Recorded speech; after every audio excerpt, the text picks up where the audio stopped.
Okay, welcome dear students. Now today we are going to learn about some amplifier characteristics. As I told you in my earlier classes that the bipolar junction transistor is a basic instrument to amplification. अगर amplification कराना है तो आपको bipolar junction transistor या field effect transistor का इस्तेमाल करना पड़ेगा.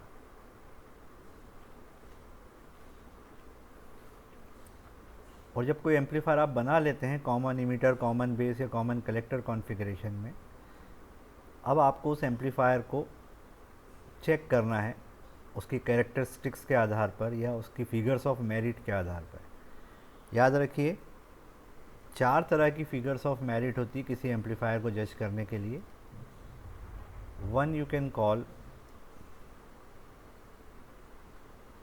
Current gain,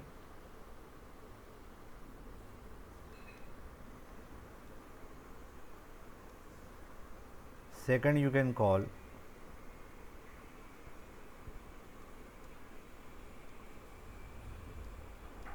input impedance,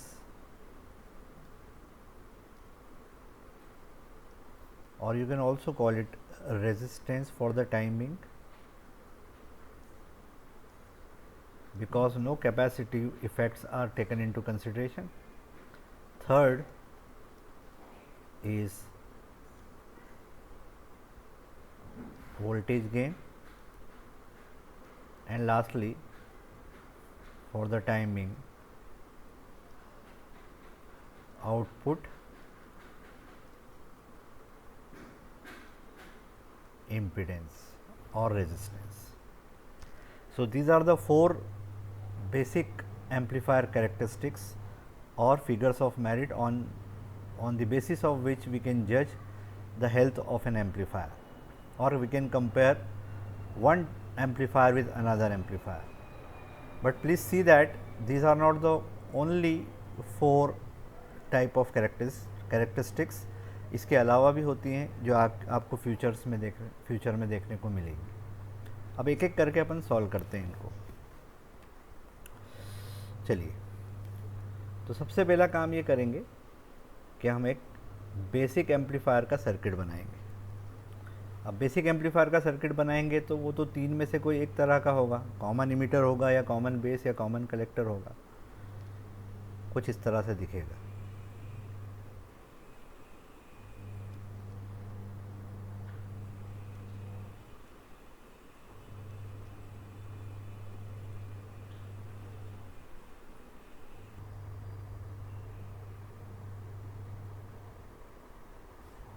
okay, तो ये सर्किट मैंने आपके सामने बना दिया है जिसमें आपको एक सोर्स ऑफ सिग्नल दिखाई दे रहा है.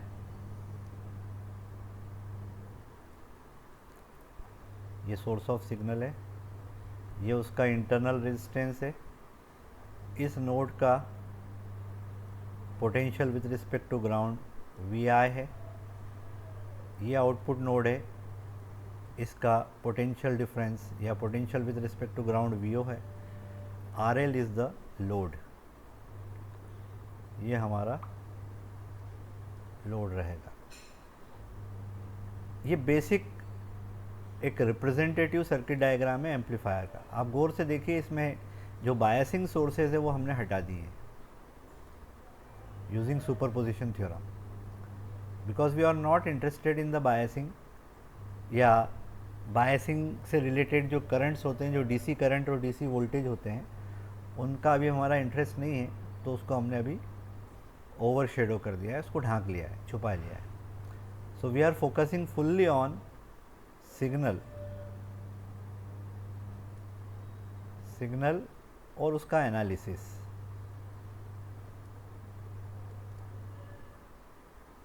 ये हमारा मेन इशू है अभी. तो सर्किट तो मैंने कॉमन इमीटर का बना दिया, लेकिन जो मैं डेरिवेशन कराऊंगा आपको वो जनरल पर्पस होगा. The derivation will be general purpose. तो सबसे पहले हम AI के लिए वैल्यू ड्रॉ करेंगे. याद रखिए जो सबस्क्रिप्ट जो नोटेशन है वो ए कैपिटल आई है, समडे और द अदर ये ए स्मॉल आई के रूप में भी आपको दिखाई देगा, but in a different flavour, या ये हम आपको कभी ए आई एस के रूप में दिखाएंगे या कभी ए आई एफ के रूप में। इन चारों में कुछ कुछ थोड़ा थोड़ा फ़र्क होता है, लेकिन चारों करंट गेन का ही फॉर्मूला बनाते हैं। तो सबसे पहले हम बेसिक मॉडल या बेसिक सर्किट बना लेते हैं। बेसिक सर्किट कैसा बनेगा?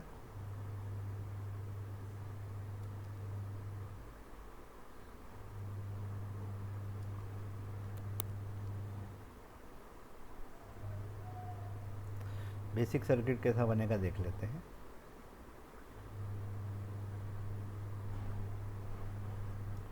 ये सोर्स ऑफ सिग्नल,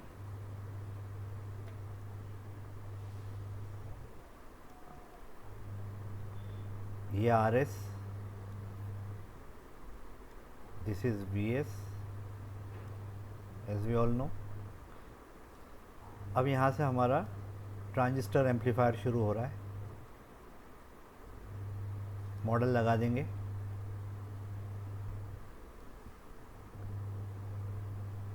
ये डिपेंडेंट वोल्टेज सोर्स, ये आपका डिपेंडेंट वोल्टेज सोर्स, इसको आप एच आई कॉल करेंगे।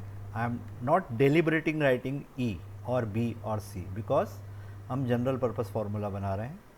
This is plus two minus, यहाँ आ जाएगा एच आर, और जो भी आउटपुट का वोल्टेज होगा, कॉमन मीटर के लिए जो वी ओ होता है ये वी सी ई के बराबर होता है, कॉमन बेस के लिए ये वी सी बी के बराबर होता है, और कॉमन कलेक्टर के लिए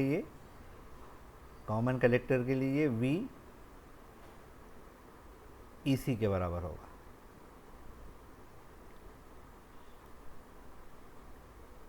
बना लीजिए।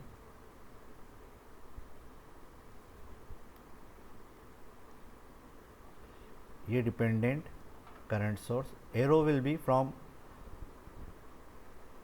अप टू बॉटम, ऊपर से नीचे की तरफ, टॉप टू बॉटम।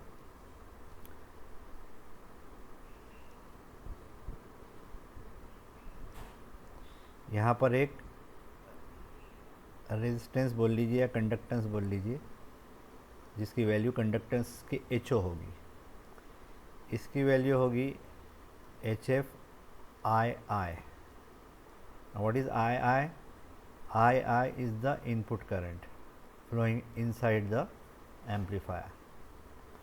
और वी ओ क्या है? वी ओ यहाँ का पोटेंशियल है, ये वाला। ये लोड, ये voltage with respect to ground V O है, ये वाला वोल्टेज, और ये वाला वोल्टेज वी आई है, क्योंकि यहाँ से हमारा एम्पलीफायर शुरू होता है। अगर कॉमन इमीटर होता तो ये टर्मिनल हमारा बेस बन जाता, ये टर्मिनल हमारा कलेक्टर बन जाता, और ये पूरी लाइन हमारी इमीटर होती। But we all know that अभी हम जनरल पर्पस फार्मूला बना रहे हैं, तो कहीं भी हम स्पेसिफिकली इमीटर, बेस या कलेक्टर का इस्तेमाल नहीं कर रहे हैं। तो जैसी रिक्वायरमेंट होगी वैसा सर्किट का यूज़ करेंगे। तो चलिए सबसे पहले AI को डिफ़ाइन करते हैं। तो AI को जो हमने डिफ़ाइन किया है, it is defined in terms of load current. It is the ratio of load current with input current. Now what is the difference between load current and port current? Port current जो अंदर की तरफ flow होता है output port पे, उसको I2 बोलते हैं, और लोड करंट जब कंसीडर करते हैं तो उसको RL में से फ्लो होता हुआ मानते हैं और ऊपर से नीचे जाता हुआ मानते हैं। जैसे VO को प्लस ऊपर माना जाता है, माइनस नीचे माना जाता है। VI को प्लस ऊपर माना जाता है, माइनस नीचे माना जाता है। This is the basic sign and conventions, जैसे ऑप्टिक्स में आप पढ़ते थे। तो IL को कहने वाला -I2 अपॉन I1 के नाम से भी याद रख सकता है या II के नाम से भी याद रख सकता है, दोनों सेम है, नो कन्फ्यूजन्स। यानी एक ही करंट को दो डिफरेंट नाम दिए हमने, और एक को बाय साइन एंड कन्वेंशन अंदर आता हुआ माना गया, एक को बाहर जाता हुआ माना गया है। लिखिए, ये रेशो निकालने के लिए apply Kirchhoff's current law at output node. लिखो, applying Kirchhoff's current law at output node. Common emitter में आउटपुट नोड कलेक्टर वाली नोड होगी। तो जैसे आप अप्लाई करेंगे तो क्या दिखेगा आपको, Kirchhoff's current law I2 equal to दिखेगा, अंदर आने वाला current is equal to outgoing current. It will be not very difficult, HF II, जो करंट यहाँ से गया और एक करंट यहाँ से जाएगा, plus no confusion HO VO, because HO is the conductance. तो कंडक्टेंस जब पोटेंशियल डिफरेंस से मल्टीप्लाई होता है, current flows from high potential to low potential. तो HO VO is the current flowing through this branch, इस branch में से, इस ब्रांच में से जो करंट जा रहा है वो आपका HO VO है। आप चाहो तो इसको एक बॉक्स में डाल दीजिए फॉर फर्दर और फ्यूचर रेफरेंस। ये बन गया आपका, इसको इक्वेशन 1 बोलना, 1 बोल दीजिए, नो इश्यूज। अब ये तो आ गया आपका I2 की वैल्यू। I2 को आप चाहो तो माइनस IL लिख दो, बिकॉज I2 और IL में क्या रिलेशन है, एक ही करंट के दो डिफरेंट नेम है, डिफरेंट पर्सपेक्टिव में। तो I2 को मैं लिख सकता हूँ minus IL equal to HF II plus HO VO। VO को क्या लिख सकते हैं, फ्रॉम ओहम्स लॉ VO की वैल्यू होगी load current multiplied by value of the load ILRL। देख लीजिए आप यहाँ पर, ये कर्सर अगर आपको दिखाई दे रहा है तो दिस वन, ये यहाँ से ओहम्स लॉ लगाया, समझ में आ रहा है आप, नॉट वेरी डिफिकल्ट। लिखो substituting value of VO into the above equation, ऊपर वाली इक्वेशन में ये वैल्यू रख दो, तो आपको मिल जाएगा माइनस IL।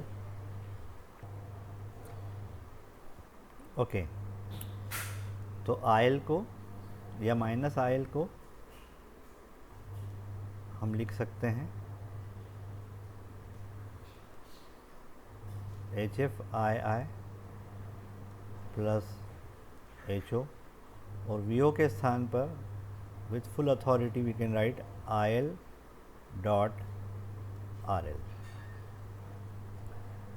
अब IL वाली टर्म को एक तरफ रख लीजिए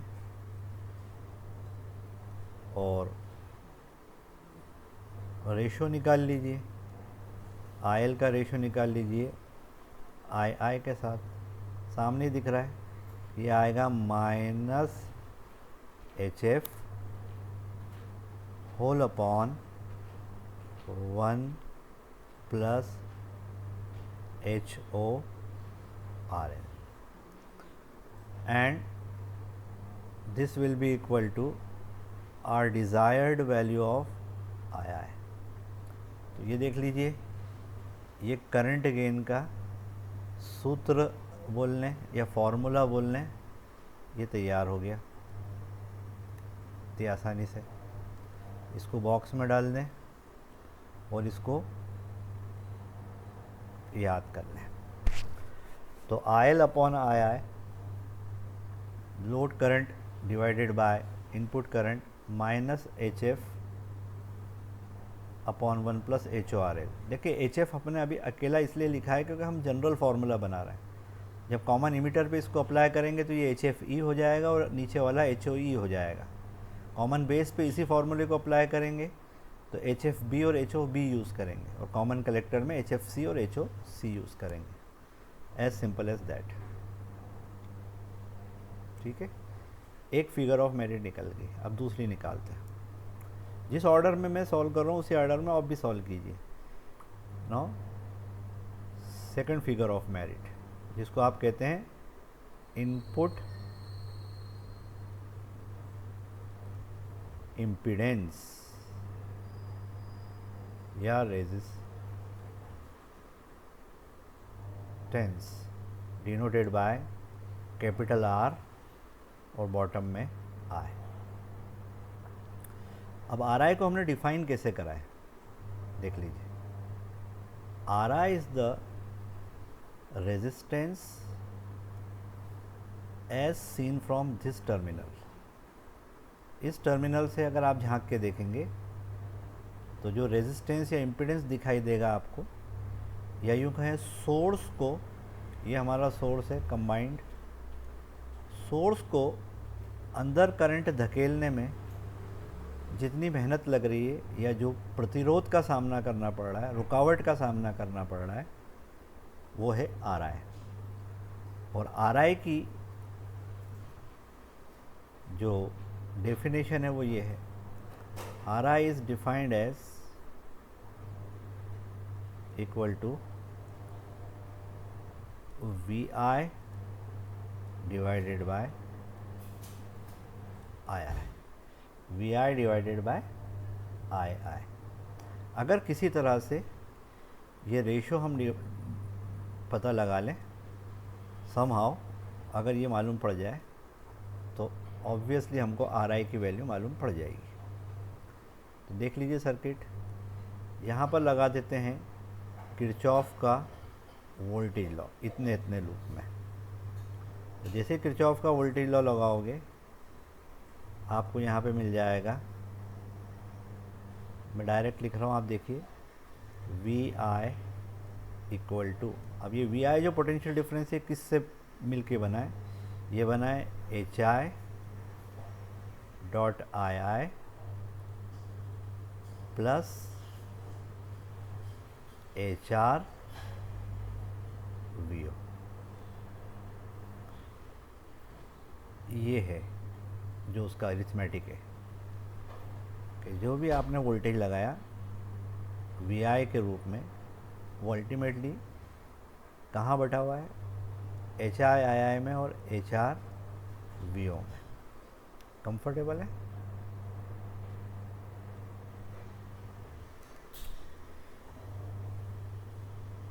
तो आई आई अगर मैं कॉमन ले लूँ इस इक्वेशन में से तो हमें मिल जाएगा V I upon I I equal to H I plus H R V O, ये आर एम एस वैल्यूज़ ले रहे हैं हम, upon I I. V O को आप क्या लिख सकते हैं, again V can write V O is I L dot R L. तो इस वी ओ को हटाते हैं यहाँ से, ये वी ओ को हटाया यहाँ से,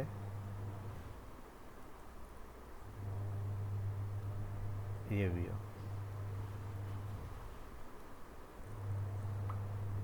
ओ हटा दिया।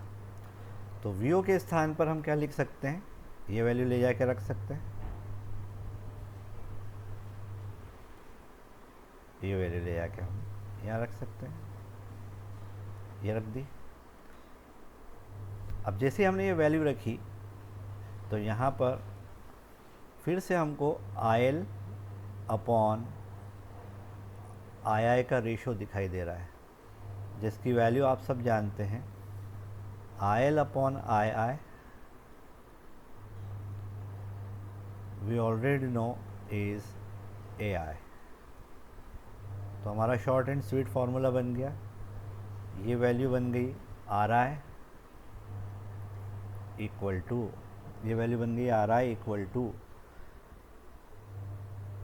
H I plus H R A I dot R L.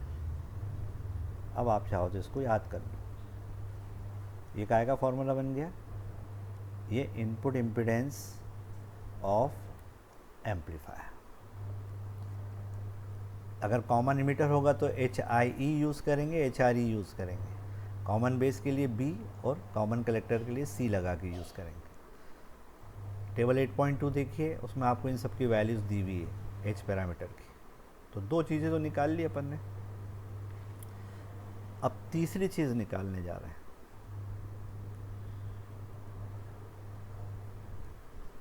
जिसको आप कहते हैं voltage gain. Voltage gain is defined as a capital V. In future it will become, yeah, we may use a small v occasionally और a vs की भी कभी कभी ज़रूरत पड़ती है और कभी कभी a vf की। लेकिन फ़िलहाल आप इतना बॉदर मत कीजिए, अभी सिर्फ आप ए वी पे फोकस कीजिए, वोल्टेज गेन। अब सवाल ये है कि वोल्टेज गेन को हमने डिफाइन कैसे किया है।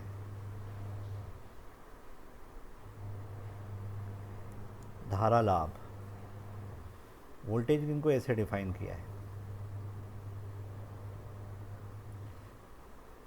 A V is defined as output voltage divided by input voltage.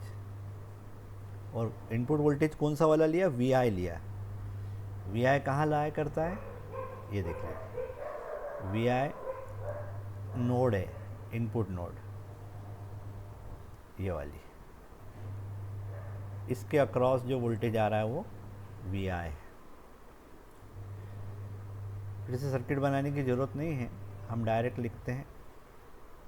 V O को क्या लिख सकते हैं, V O can be written as, it is load current dot load resistance divided by, V I को लिख सकते हैं आई आई डॉट आर आई, क्योंकि हमने आर आई का क्या फॉर्मूला बनाया है यहाँ पे देखिए। अगर वी आई की वैल्यू निकालना है तो हम आई आई को इधर ले जाएंगे और हमको वैल्यू मिल जाएगी। तो ये बन गया आपका आई एल अपॉन आई आई को आप फिर से लिख सकते हैं ए आई डॉट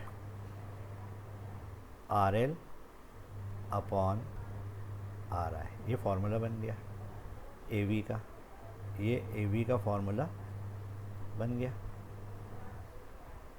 समझ रहे हैं आप, ये ए वी का फार्मूला बन गया, सॉरी ए वी एस नहीं, ए वी का, ए वी एस तो अभी आएगा।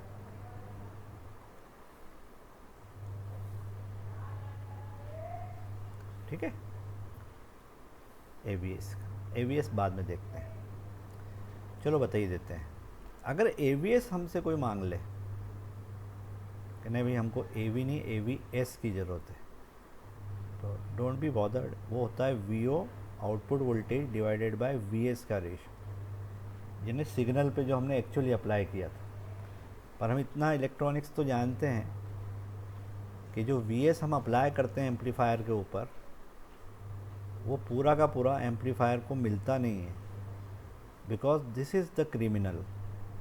ये क्या करता है, ये आई जब इसमें से फ्लो होता है तो मल्टीप्लाई होके यहाँ पर पोटेंशियल का ड्रॉप करा देता है, पोटेंशियल का ड्रॉप करा देता है।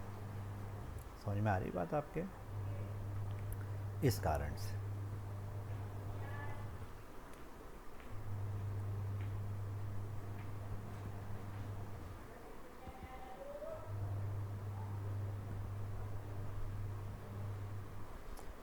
चलिए थोड़ा सर्किट को थोड़ा साफ़ सुथरा कर दें, क्योंकि इसके ऊपर बहुत सारी मार्किंग आ गई है। हटा देते हैं, ठीक है। थोड़ा सा सिंपल बना देते हैं इसको जितना हो सके।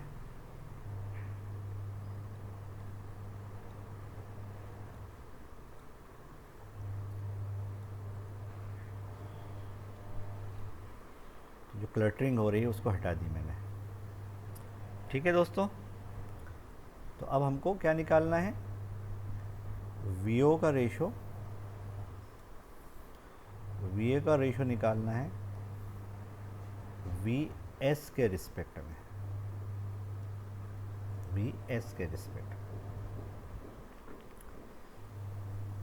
तो V O upon V S को आप लिख सकते हैं without any difficulty, V O upon V I multiplied by V I divided by V S, ये मेथड है। और V O upon V I V already know is as good as a capital V. तो a capital V को अगर हम V I divided by V S से solve कर लेंगे तो हमको एक नया फार्मूला मिल जाएगा ए वी एस का। अब वी आई और वी एस कैसे पता लगाएंगे, तो उसके लिए एक छोटा सा सर्किट डायग्राम वापस से री इमेजिन कर लीजिए, री इमेजिन कर लीजिए। ये आर एस, यहाँ पे आपके सोर्स लगा है, ये सोर्स ऑफ सिग्नल।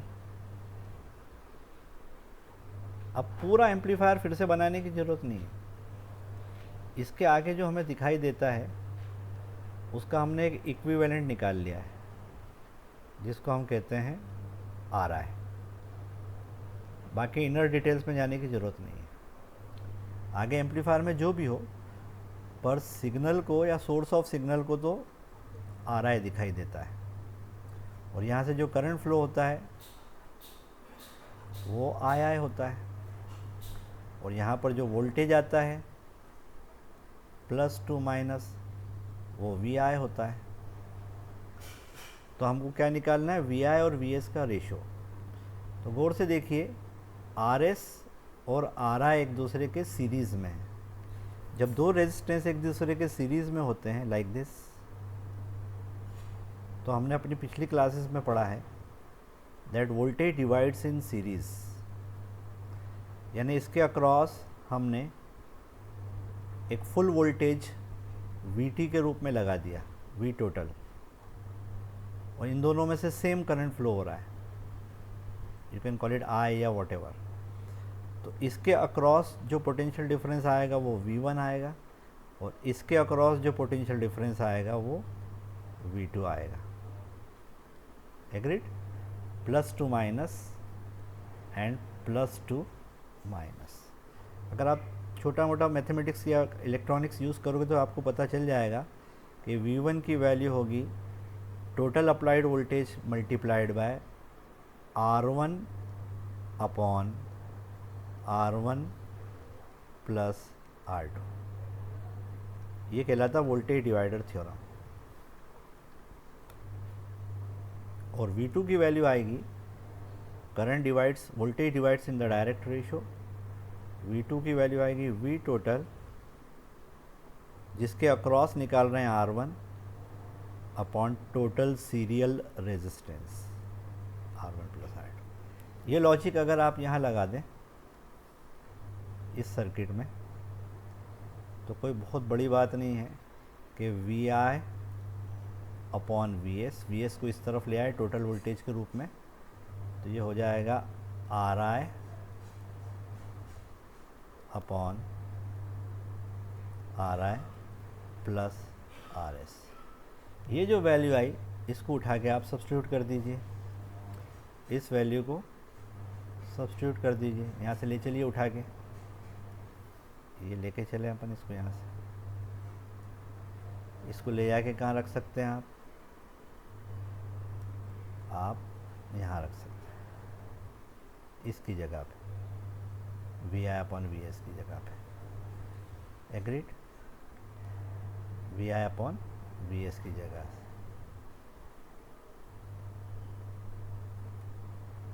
समझ गया आप?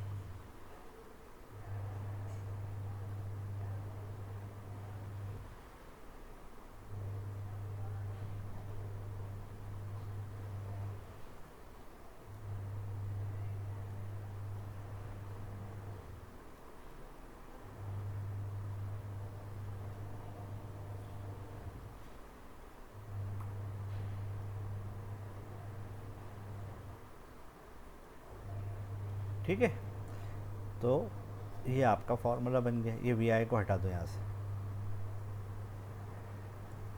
ठीक है, ये फॉर्मूला बन गया किसका? ए वी एस का। अब अगर आपसे ए आई एस पूछा होता तो क्या करते आप? जैसे ए आई तो निकालना सीख लिया आपने, ये रहा। अब ए आई एस को हमने ऐसे डिफाइन किया है। ए आई एस को हमने कैसे डिफाइन किया है? A I S is defined as I L divided by I S. अब सर्किट में आई एस तो है ही नहीं, फिर क्या करोगे? वी एस है और आर एस भी है। ऐसी सिचुएशन में सोर्स ट्रांसफॉर्मेशन यूज़ करते हैं, यानी ये जो है हमारा इतना इतना पार्ट, इसको यहाँ से हटाएंगे, इसको एलिमिनेट करेंगे अपनी जगह से और इसके स्थान पर लाएंगे, देखिए इसके स्थान पर लाएंगे, सोर्स ट्रांसफॉर्मेशन कराएंगे। तो वी एस को हटाया और उसकी जगह पर एक करंट सोर्स इमेजिन किया जो नीचे से ऊपर की तरफ होगा और उसका नाम होगा आई एस। और अब आई एस के सीरीज़ में इंटरनल रेजिस्टेंस कभी नहीं होगा, उसके पैरेलल में होगा। आर एस यहाँ लग जाएगा जो पहले सीरीज़ में होता था। अब ये आई एस आया कहाँ से? I S out of blue नहीं आया है, आसमान से नहीं टपका है। इसकी वैल्यू होगी V S divided by R S. Agreed? अब आ जाओ यहाँ पे, तो आपको क्या ए आई एस निकालना है, ठीक है ना? ए आई एस निकालना है तो इसको लिख देंगे आई एल तो एज इट इज़, और आई एस को लिख देंगे V S upon R S. तो ये हो जाएगा आई एल, आर एस ऊपर चला जाएगा और वी एस नीचे रह जाएगा। और वी एस को आप क्या लिख सकते हो? मैं डायरेक्ट लिख रहा हूँ। वी एस को लिख सकते हो आप I I into R S plus R I, क्योंकि आर एस और आर आई में बटा था वी एस। ये वैल्यू फिर से यहाँ धर देंगे तो आ जाएगा I L dot R S whole upon V S के स्थान पर लिख दिया आई आई और R S plus R I. फिर से रेशो आ गया यहाँ पे आई एल और आई आई का, ये वाला रेशो आ गया, इसको लिख देंगे ए आई। तो ए आई एस का फॉर्मूला बन गया शॉर्ट एंड स्वीट, ये बन जाएगा A I dot R S upon R S plus R I. इसको ब्रैकेट में एक साथ लिख दो, कोई कन्फ्यूजन ना हो इसलिए। ये क्या बन गया? ये बन गया आपका फॉर्मूला। Any issues? ठीक है, ऐसे सॉल्व करते हैं इलेक्ट्रॉनिक्स में हर चीज़।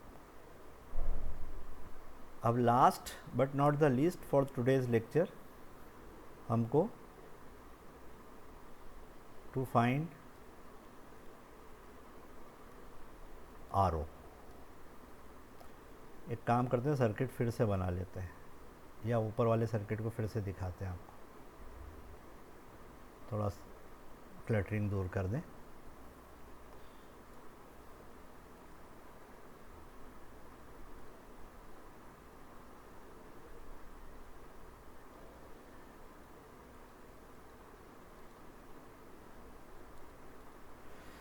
चलिए,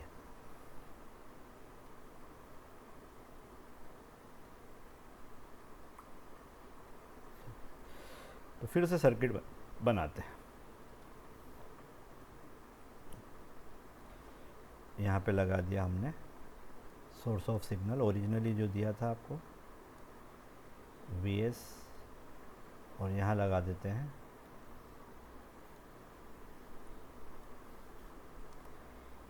इंटरनल रेजिस्टेंस, ये इंटरनल रेजिस्टेंस Rs। अब आपको क्या करना है, RO निकालना है। तो देखो, RO जब निकालते हैं, आउटपुट इम्पीडेंस जब निकालते हैं, तो उसके लिए आपको दो चीज़ें सबसे पहले करना पड़ेगी।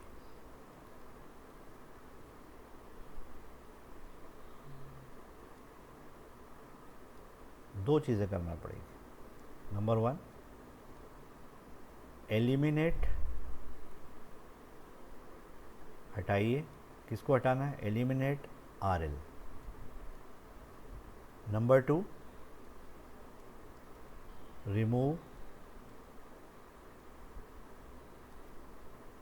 Source of signal. अगर Vs नाम का सोर्स लगा है तो उसको शॉर्ट सर्किट कर दीजिए, लेकिन Rs मत हटाइए। और अगर Is नाम का सोर्स लगा है, सॉरी उल्टा बोल दिया, हाँ सही है, और Is नाम का सोर्स लगा है तो उसको ओपन सर्किट कर दीजिए। और तीसरी स्टेप, जो आपने RL हटाया था, RL के स्थान पर हटा के एक सोर्स ऑफ वोल्टेज अपनी तरफ से लगा दीजिए, उसका नाम V2 रख दीजिए आउटपुट नोड पे, एट आउटपुट नोड। ये 3 काम करेंगे, फिर आगे बात करते हैं। तो चलिए 3 काम करते हैं। First work, eliminate RL। ये गया RL, ये नोड खाली हो गई, ठीक है, नोड खाली हो गई। Vs को हटाओ, ठीक है, Vs को शॉर्ट सर्किट कर दो, Vs को शॉर्ट सर्किट कर दिया। और आउटपुट साइड पे RL को हटा के उसके स्थान पर एक वोल्टेज सोर्स लगा दो, +2 V2 के रूप में, V2 के रूप में। अब V2 जो है वो करंट अंदर कितना भेजेगा, I2 भेजेगा लॉजिकली। आयल रहने दो, लिखा है तो लिखे रहने दो, इससे फ़र्क नहीं पड़ता। और अब जो VO होता था किसी टाइम पे, अब वो VO का नया नाम पड़ गया V2। अगर VO का नया नाम V2 पड़ गया तो इस VO को हटाना पड़ेगा,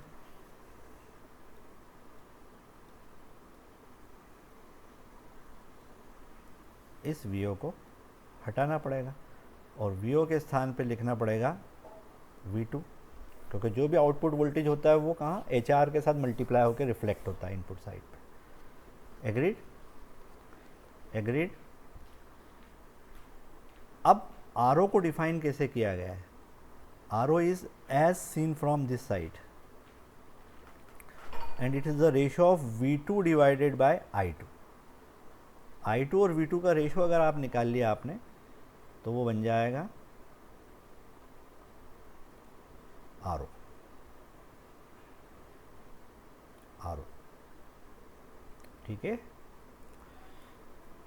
तो RO अपन कैसे डिफाइन कर रहे हैं, RO is applied voltage V2 at the output port divided by the current given inside when RL has been removed and Vs और Is has been taken care of या रिमूव्ड। RO निकालने के बजाय हम 1/RO निकालते हैं। तो जो 1/RO होता है वो वायो कहलाता है। इम्पीडेंस को निकालने के बजाय एडमिटेंस निकालना है, तो वायो निकालना है हमें, यानी ये हो जाएगा I2 डिवाइडेड बाय V2। चलिए कैसे निकालेंगे देखते हैं। सिंपल लॉजिक है। जो आउटपुट नोड है वहाँ पे किरचॉफ का करंट लॉ लगाएंगे, यहाँ पर applying Kirchhoff's current law output node पे।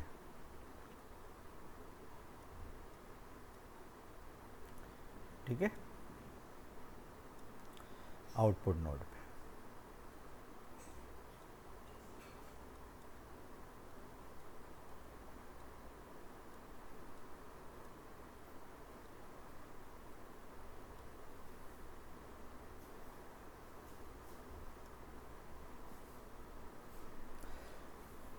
तो जैसे आप किरचॉफ्स करंट लॉ लगाएंगे तो आपको मिलेगा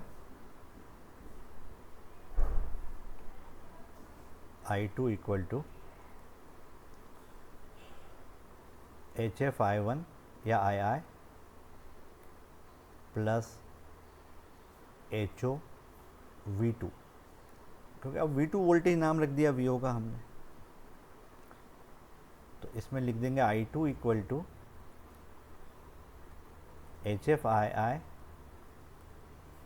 प्लस HO, V2 को V2 ही रहने दो क्योंकि उसकी ज़रूरत है अभी। अब ये II को कैसे हटाएं, तो इनपुट साइड पे किरचॉफ्स का वोल्टेज लॉ लगा दीजिए, तो हो जाएगा II can be written as, अब II को क्या लिख सकते हो, इनपुट साइड पे देखिए, इनपुट साइड पे किरचॉफ का करंट लॉ लगाया, तो आपको क्या मिलेगा देख लीजिए, RS और HI सीरीज़ में, तो RS प्लस HI में से जो कॉमन करंट फ्लो हो रहा है वो II प्लस माइनस ये plus two minus plus two minus plus two minus and plus two minus, तीनों जुड़ जाएंगे और अलजेब्रिक सम आ जाएगा 0। मैं डायरेक्ट लिख रहा हूँ भाई, देख लीजिए आप, तो आ जाएगा RS प्लस HI, दोनों में से कॉमन करंट II फ्लो हुआ, प्लस HR VO की जगह V2 इक्वल टू 0। तो II की वैल्यू आ गई यहाँ से minus HR V2 upon RS plus HI। ये जो II की वैल्यू है इसको कहाँ रखोगे ले जाके, यहाँ पर रखोगे।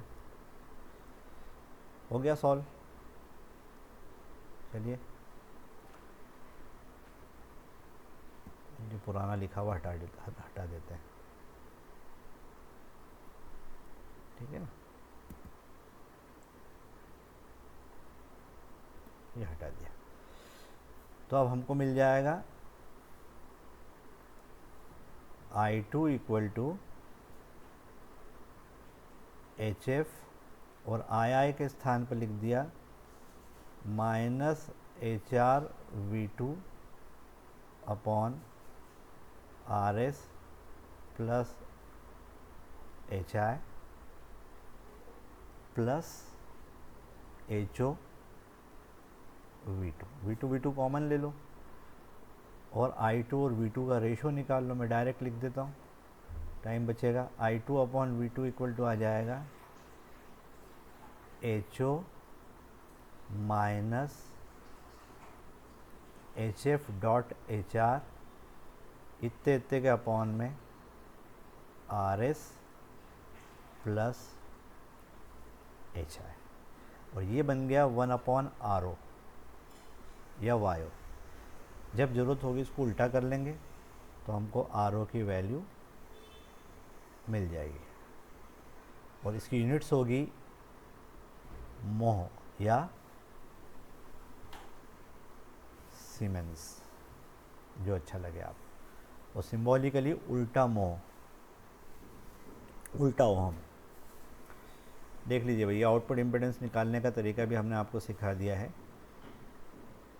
ठीक है। आउटपुट इम्पीडेंस निकालने का तरीका भी आपको सिखा दिया। अभी आज के लेक्चर के लिए इतना काफ़ी है। इसकी अटेंडेंस मुझे दे दीजिएगा आप बाद में, जो CR है वो देंगे अटेंडेंस।